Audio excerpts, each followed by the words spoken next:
Okay na. Okay, let's give it up for the group 6. Palakpakan!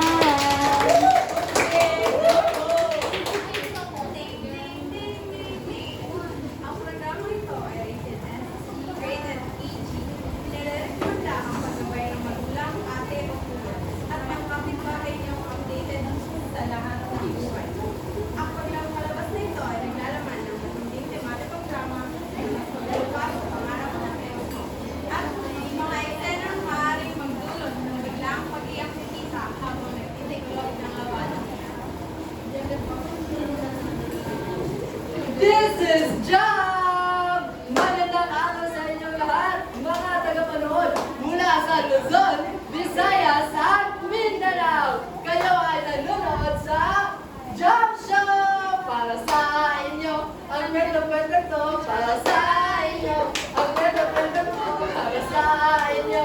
Ang kwento-kwento para sa inyo. Ang kwento-kwento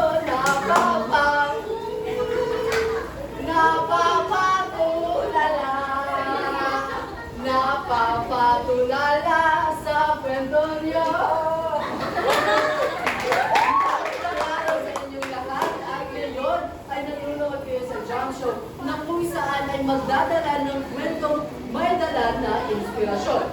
Ngayon ay kilalanin natin ang isa sa pinakamahusay na pintor ng Pilipinas na nag-champion noong kasalukuyan isinagawa ang competition sa Paris, France.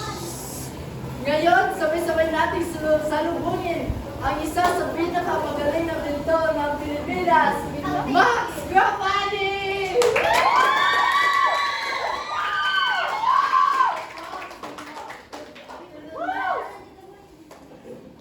So, napakagaling mo, Max. Sobrang galing ng iyong mga arts o mga painting. So, ano yung feeling na dinala mo yung bayang Pilipinas sa harap o sa larangan ng pagpipinta?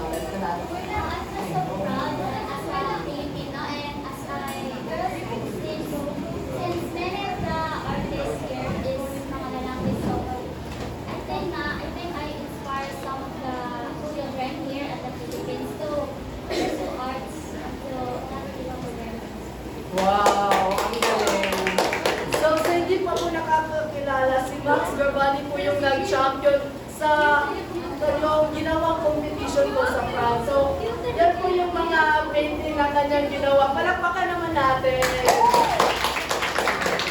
So, Max, bukod sa magaling kang magpinta or magaling ka sa larangan ng sining, alam naman natin na ang mga Grapani ay kilala sa magagaling na doktor o nurses sa Pilipinas. Pero alam mo, tao ba na gusto talaga na magulang mo ay maging nurse ka o sa doktor? Yes po, since our family's legacy is more on healthcare. And at that time, maybe in high school, I took a pressure kasi gusto nila na continue po yung mga which is a good pressure kasi hindi ko naman yung gusto. Pero at that time, pinili na lang po yung course na nursing. And at least para ma-feel na parents ko na proud sa akin. So, bakit ginawa mo ba yung lahat na gusto ka ng nursing pero alam mo sasabihin mo yung kaya sa'yo? Mas pinatuloy mo talaga yung pagiging mentor mo.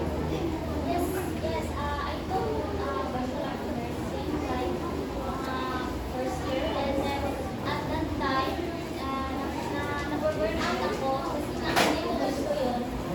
And alam mo natin, if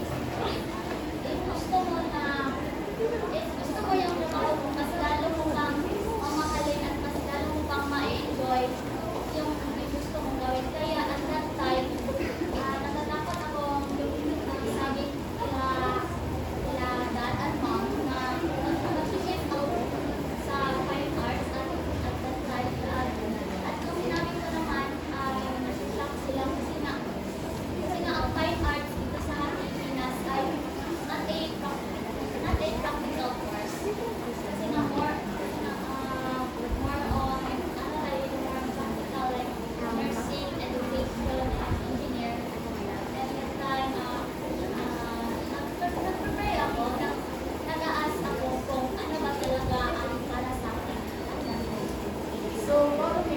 yung pressure na naranasan mo na bilang isang anak ng mga gagaling na doktor sa Pilipinas, paano mo yung ilagpas yung pressure?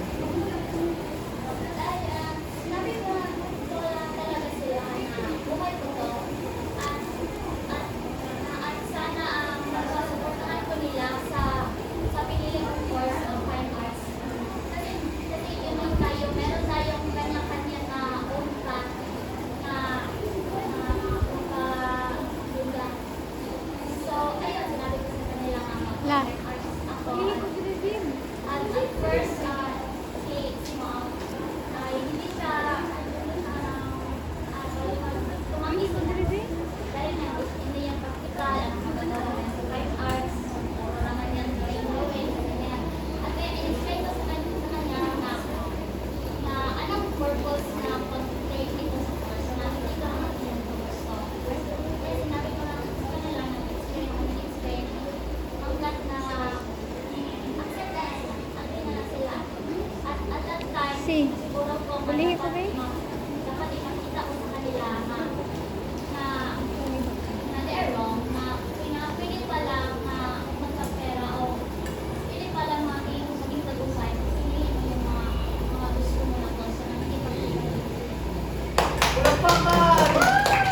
So, napanood ko yung kwento ni Miss Max. Then, alam naman natin na may mga daan talaga na hinahanda ng mga magulang sa atin para sa ating kalikasan. Pero kailangan din natin piliin yung ano talagang nasa puso natin o ano talaga yung kakayahan natin. Pero bago tayo magpatuloy sa ating talk show, ay magbabalik muna ang Jam Show para sa mga ilang paalala.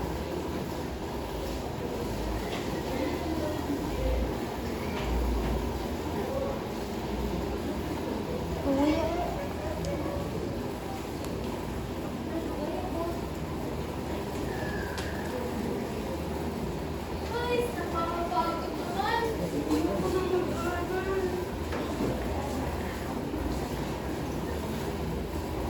Gusto kayo mga anak? Alam mo na. Fried chicken.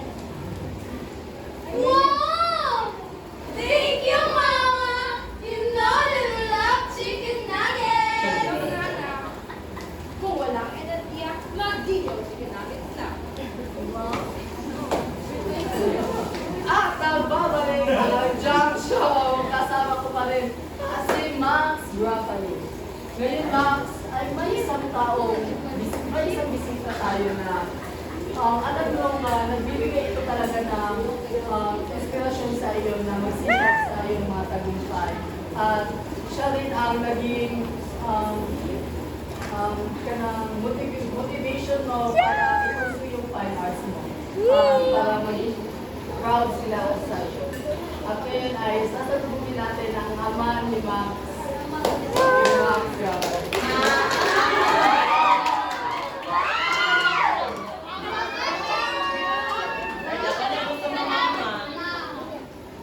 So, Tay, kumusta ka na?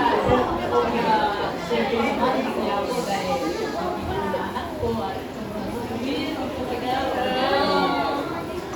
So, alam naman natin na gusto mo maging nurse ni si Max. Pero, paano ka nag-react nung nasabi niya na gusto siya maging artist? Siyempre, alam ko naman yung background namin kung nasa medical field halos lahat. Kaya nung sinabi niya, gusto niya talaga mag-visual arts, nga hindi. Lahat talaga kami nakita namin ang kanyang work at sobrang proud kami sa kanya. Pero, hindi talaga namin paano practical o maka-aabot sa buhay ng visual arts. So, dahil ngayon nananalo si Max sa larangan ng pagpipinta at naging champion at dinala yung Pilipinas. So, ano kayo reaction niyo? Siyempre naman, happy ako sa kanya. At naman, Katukuran Ako ay disappoint naman sa akin. Kasi all those years na binabawal ko talaga siya mag-fine arts, nakakita niya talaga sa akin. Paano niya talaga gigamit natin yung skills para lang makita niya talaga sa amin. Ito talaga gusto niya. Ito talaga ay kanyang passion. Time na nalito. 10 pataas na. 1 minute? So, ano minsan? Dapat presentation 10 minutes. Eh, wala. Kaya nag-abilog kayo. Alam ko naman na Max, alam ko hindi ko masyadong sinasabi o pinapakita ko sa iyo ito. Pero sana alam ko mahal mo. So, proud talaga ako sa iyo. Nakakaiyak talaga. Alam mo naman na hindi ako naging promote about para sa iyo. Hindi ka masyadong pupuntahan sa iyo. Ngunit, nakikita mo talaga sa akin kung gaano ka talaga passionate sa iyo. Doon kami ano nga, doon na talaga siguro. Kaya,